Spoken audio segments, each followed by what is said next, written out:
அருமையானவர்களே, கர்த்தராகிய இயேசு கிறிஸ்துவின் விலையேறப்பெற்ற நாமத்தில் கிருபையும் சமாதானமும் உங்களுக்கு உண்டாவதாக. இன்றைக்கு பதிவில் நாம் எதை பார்க்க போகிறோம் என்றால், யோசேப்பின் உயர்வின் ரகசியங்கள் என்று சொல்லி கர்த்தருடைய வார்த்தையை நாம் கேட்க போகிறோம். இந்த திருச்சபையில் லைவா ரெக்கார்ட் பண்ண செய்தியை தான் நீங்க கேட்க போகிறீங்க. முழுவதுமாய் கேளுங்க, கேட்டு பயன்பெறுங்கள். நிச்சயமாகவே தேவன் தம்முடைய திட்டத்தை உங்கள் வாழ்க்கையில நிறைவேற்றுவாராக. கர்த்தர் உங்களை ஆஸ்வதிப்பார். இன்றைக்கும் எல்லாம் திருப்பிக் கொள்ளுங்கள். 41 அதிகாரம், ஆதியாகமம் 41. இன்றைக்கு ஒரு தலைப்போடு கூட ஆண்டவராகிய தேவன் என் உள்ளத்துல போட்டிருக்கிறார். யோசேப்புடைய உயர்வின் ரகசியம், the secrets of Joseph promotion. யோசேப்புடைய உயர்வின் ரகசியம் என்ன?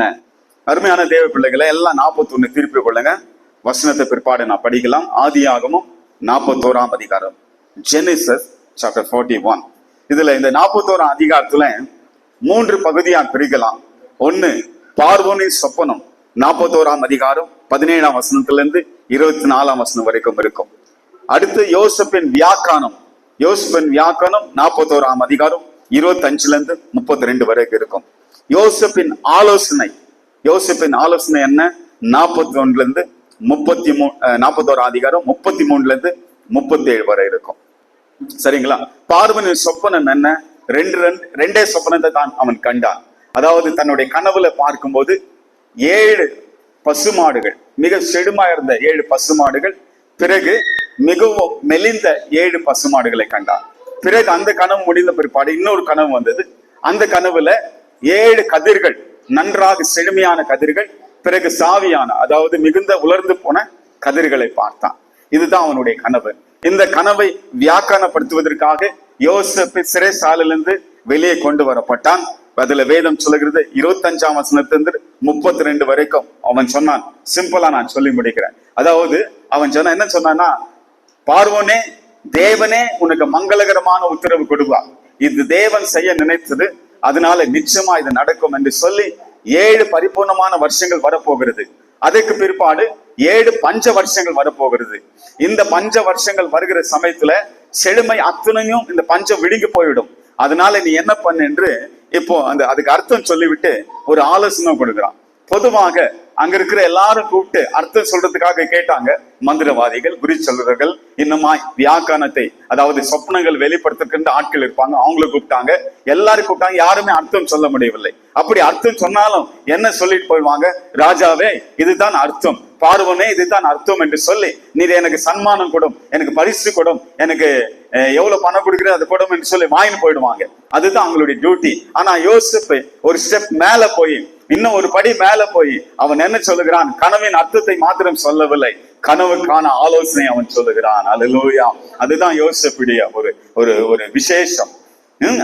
தேவ ஆவியை பெற்ற அவன் சொல்லுகிறான். பாருங்க, முதலாவது இது யோசேப்புடைய உயர்வு 3 வசனங்களில் சொல்லப்பட்டிருக்கிறது. அதை நான் கொஞ்சம் சொல்லிவிட்டு பிறகு ஒரு முக்கியமான காரணம், யோசேப்பின் உயர்வுக்கு முக்கியமான காரணம், அதை கண்டுபிடிச்சு அதை நாம் தியானித்து நம்முடைய வாழ்க்கையில கூட அதை கடைபிடிக்கும் போது நம்மையும் கர்த்தர் உயர்விலை கொண்டு செல்வார் என்று நாம் விசுவாசிக்கும் போது நம்முடைய வாழ்க்கையிலும் அது அப்படியே நடக்க ஆரம்பிக்கும். அல்லேலூயா! அருமையான தேவ பிள்ளைகளே, ஆண்டவர் யாரையும் அவ்வளவு ஈஸியாக உயர்த்துவதில்லை. யாரையும் ஆண்டவர் ஒரு பெரிய அளவுல கொண்டு போவதில்லை. ஏதோ ரீசன் இருக்கும், ஏதோ சீக்ரெட் இருக்கும். அந்த சீக்ரெட், அந்த ரீசனை தான் இன்றைக்கு நான் பார்க்க போகிறோம். முதல் வசனமா நான் படிக்கிற சமயத்துல 41 அதிகாரம் 38 வசனத்தை யாத சத்தமாய் ஒருத்தர் வாசிங்கள். 41:38.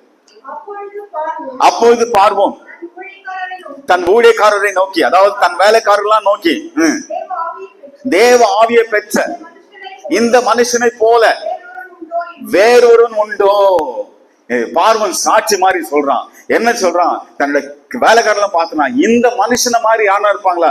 தேவ ஆவியை பெற்ற இந்த மனுஷனை போல ஒருவர் உண்டோ? ஏன் அந்த அளவுக்கு அவன் சொல்றான்? அவன் சொன்ன வியாக்கானம் அந்த மாதிரி, அவன் சொன்ன ஆலோசனை அந்த மாதிரி. என்ன சொன்னா, பஞ்சம் வரப்போது பார்வோனே, பஞ்சம் வருகிற சமயத்தில் நீ என்ன செய்ய வேண்டும் என்பதை நான் உனக்கு சொல்லுகிறேன். அதாவது 5இல் ஒரு பங்கை நீ எல்லார்கிட்ட கலெக்ட் பண்ணி அந்த 5இல் ஒரு பங்கை தியானித்தை நீ ஸ்டோர் பண்ணி வைக்க வேண்டும். அப்படி ஸ்டோர் பண்ணி வைக்கும் போது அந்த 7 வருஷம் பஞ்சம் வரும்போது அந்த பஞ்சத்துல நம்முடைய தேசம் காக்கப்படும் என்று சொல்லுகிறான். அவனே அதிர்ச்சி ஆயிடுறான், ஷாக் ஆயிடுறான். அப்படியே அவன் பார்க்கும்போது இப்படிப்பட்ட ஆலோசனை யாருமே சொன்னதில்லையே. அவன் என்ன சொல்றான்? யாரோ ஒரு நல்ல அதிகாரியை, ஞானமும் விவேகமுள்ள ஒரு அதிகாரியை தேடுங்கள் என்று சொல்லுகிறான். அல்லேலூயா. யோசேப்புக்கே தெரியாது தன்னை அதிகாரியா அவன் மாத்துவான், அவனுக்கே தெரியாது. ஆனா என்ன ஆலோசனை கொடுக்குறான்? ஒரு அதிகாரியை தேடுங்க, ஞானமுள்ள நல்ல விஸ்டம் இருக்கிற ஒரு அதிகாரியை தேடி நீங்க அப்பாயிண்ட் பண்ணுங்க அப்படி சொல்லும் போது அவன் சொல்றான், தேவ ஆவியை பெற்ற இந்த மனுஷனை போல யாரு உண்டு? இது உனக்கு கர்த்தர் வெளிப்படுத்தப்படினால் நீயே அந்த அதிகாரியா இருப்பா என்று சொல்லுகிறான். பாருங்க, அவனால நம்பவே முடியல. பார்வோன், பைபிள் சொல்லுகிறது, பார்வோன் அந்த உயர்த்துற அந்த சமயத்துல தேவ ஆவியை பெற்ற இந்த மனுஷனை போல. அருமையான தேவ பிள்ளைகளே, பரிசுத்த ஆவியானவர் எப்போதும் நம்மோடு கூட இருக்கும் போது நிச்சயமாகவே நாம் உயருக்குள்ளே நாம் செல்ல முடியும். அது மாத்திரமல்ல, யோசேப்பின் உயர்வை இன்னொரு வசனம் வெளிப்படுத்தி காட்டுகிறது. 57ஆம் வசனம், அதே அதிகாரம் 57ஆம் வசனம். யாராவது வாசிங்க. 57. சகல தேசத்தாரும் சகல தேசங்களிலும் பஞ்சம் கொடிதா இருந்தபடினால்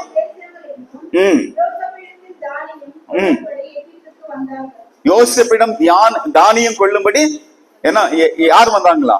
பைபிள் சொல், சகல தேசத்தாரும், எல்லா தேசங்களும், ஒரு தேசம் அல்ல, ரெண்டு தேசம் அல்ல, அங்கு சுற்றில இருக்கிற அத்தனை தேசங்களும் யாரிடம் வந்தார்கள்? யோசேப்பிடம் வந்தார்கள். அந்த அளவுக்கு சகல தேசங்களுக்கு ஒரு பெரிய அதிகாரியாய் கர்த்தர் யோசேப்பை நியமித்து வந்திருந்தார். காரணம் என்ன தெரியுங்களா?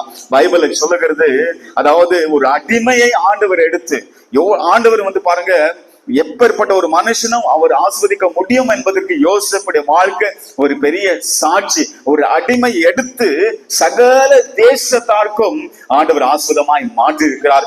எல்லாருமே யார் கிட்ட வந்தாங்களா? யோசேப்பு கிட்ட வந்தாங்களா? ஏன்னா பைபிளை சொல்றது, அவனிடத்தில் தானியம் இருந்தது. ஹல்லேலூயா, ஹல்லேலூயா. பக்கத்துல இருக்கிற கையை பிடிச்சு கேளுங்க, தானியம் உங்க கையில இருக்கா? தானியம் என்னங்க சொல்லுங்க. தானியம் என்ன? இதுதான் நீங்க கையில வச்சுக்கிறீங்க பாருங்க பைபிள்ல, இதுதான் தானியம், இதுதான் விதை. இதை படிக்க படிக்க நம்முடைய வாழ்க்கையில ஆஸ்வாதங்கள் உண்டாகும். அல்லேலூயா, நன்மைகள் உண்டாகும். தேவன் இந்த வார்த்தையில கர்த்தர் நன்மைகளை வைத்திருக்கிறார். இந்த விதை யார்கிட்ட இருக்குதோ அவங்களை ஜனங்கள் தேடி வருவார்கள். தேவனுடைய வார்த்தை இருக்கிற ஒருவனிடத்துல ஜனங்கள் தேடி வருவார்கள். யோசேப்பிடத்தில் தானியம் உண்டு என்று கேள்விப்பட்டு எல்லாரும் புறப்பட்டு வராங்க.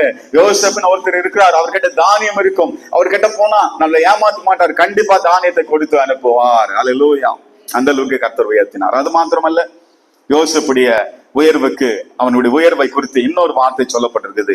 45ஆம் அதிகாரம் திருப்பிக் கொள்ளுங்கள். 45ஆம் அதிகாரம் 8ஆம் வசனம். மறுபடியும் இந்த அதிகாரத்துக்கு வரலாம். 45:8.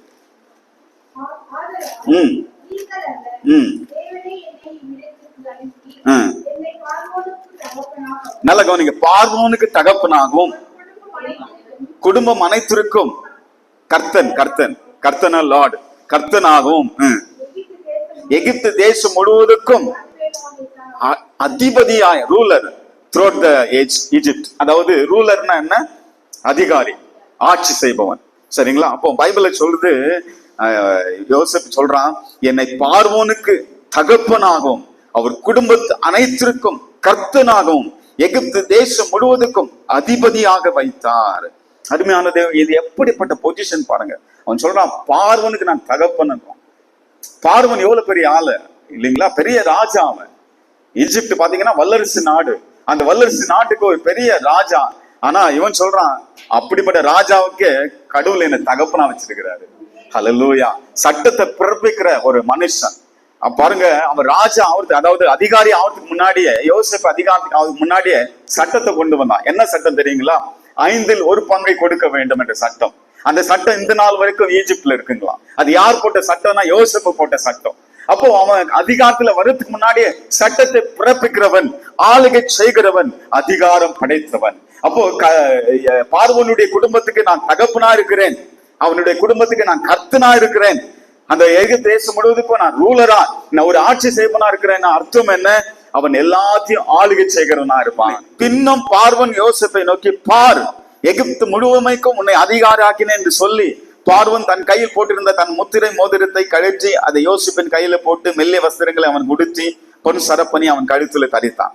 சரி, இதெல்லாம் நடக்கிற சமயத்துல 44 சொல்லுகிறது, பின்னும் பார்வன் யோசேப்பை நோக்கி, நான் பார்வோன், ஆனாலும் எகிப்து தேசத்தில் உள்ள. அப்படின்னா என்ன அர்த்தம்? நான் பார்வோன், நான் பெரிய ராஜா, ஆனாலும் என்ன சொல்றான்? ஆனாலும் ஒருத்தனாவது உன்னுடைய உத்தரவு இல்லாமல் கையை கால கூட அசைக்க முடியாது. அல்லேலூயா. அந்த அளவுக்கு அந்த அதிகாரம், அந்த அதிகாரத்தை யோசேப்பு கொடுத்தான். கையை காலை கூட அசைக்கூடாது. அப்படி கை கால் அசைக்கணும்னா யோசேப்பை கட்ட அசைக்கணும்ன்ற அளவுக்கு ஏன் அதை ஆவியான எழுதி வைக்கிறாருன்னா, அந்த அளவுக்கு ஆளுகை செய்கிறவனாக அதிகாரம் உள்ளவனாக இருந்தான். இந்த அளவுக்கு உயர்த்துவதற்கு என்ன காரணமா இருக்கு யோசிச்சு பாருங்க. யோசேப்புடைய சரித்திரத்தை படிக்கும் போது பல காரணங்கள் உண்டு. ஆனால் நான் அறிந்து கொண்ட ஒரு பெரிய காரணம் என்னன்னா, 3 எழுத்து தான். GOD, காட், தேவன் என்ற ஒரே எழுத்து. தேவனை அவன் முதன்மையாய் தன் வாழ்க்கையில துவக்கமாய் மையமாய் முடிவாய் எதுக்கெடுத்தாலும் தேவனை பற்றி கொள்கிற ஒரு மனுஷனா இருந்தான். தேவன் எப்படி எந்த சூழ்நிலையில அவன் இருந்தான் என்று சொல்லிதான் இன்றைக்கு நாம் அதை பார்த்து நாம் முடிக்க போகிறோம். அதாவது பைபிளை பார்க்கும் போது 5 விதமான சூழ்நிலையில அவன் எப்படி தேவனை மகிமைப்படுத்தினான், எப்படி தேவனை உயர்த்தினான், தேவனை எந்த அளவுக்கு மையப்படுத்தினான். நாம் அப்படி நம்முடைய வாழ்க்கையில தேவனை முதன்மையாய் வைக்கும் போது, ஃபர்ஸ்ட் ப்ரிஃபரன்ஸ் கடவுளுக்கு நாம் கொடுக்கும் போது நம்மையும் தேவனை உயர்த்துவான் என்பது சந்தேகமே கிடையாது. எத்தனை பேர் விசுவாசிக்கிறீங்க?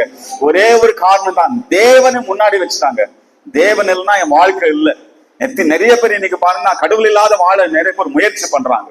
கடவுள் இல்லாத ஒருத்தர் சொல்றாரு, ஏன் சம்பாதியம் தான், நான் ஏசுசாமி கிடையாது, அவர் கிடையாது, அவரா ஹெல்ப் பண்றாரு, எனக்கு நான் உழைக்கிறேன், நான் எனக்கு சக்திக்குது, நான் சம்பாதிக்கிறேன், நான் குடும்பத்தை காப்பாத்துறேன் அப்படின்னு சொல்றாரு. அதில் ரட்சிக்கப்பட்டவருங்க, அரைக்குறையா ரட்சிக்கப்பட்டவர், முழுசா ரட்சிக்கப்படுறவங்க அப்படி சொல்ல மாட்டாங்க.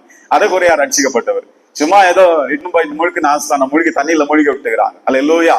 அவர் சொல்றாரு, என்ன சொல்றாரு, இது போல என் சம்பாதியம் தான், என்னுடைய காரியம் தான் அப்படின்ற. கடவுள் இல்லாத ஒரு நாளை நம்ம வாழவே முடியாது. அல்லேலூயா. அருமையான தேவ பிள்ளைங்க, யோசேப்பு நம்ம கத்துக்கணும். தேவன் அவன் உட்கார்ந்தா தேவன், எழுந்தா தேவன், நடந்தா தேவன், சிந்தையில தேவன், இதயத்தில தேவன், பேச்சில தேவன், எல்லாவற்றிலும் தேவன் என்று சொன்ன அவனை கர்த்தர் விடவில்லை, உயரத்துல கர்த்தர் கொண்டு போனார். கரங்களை தட்டி கர்த்தரை மகிமைப்படுத்தினார்.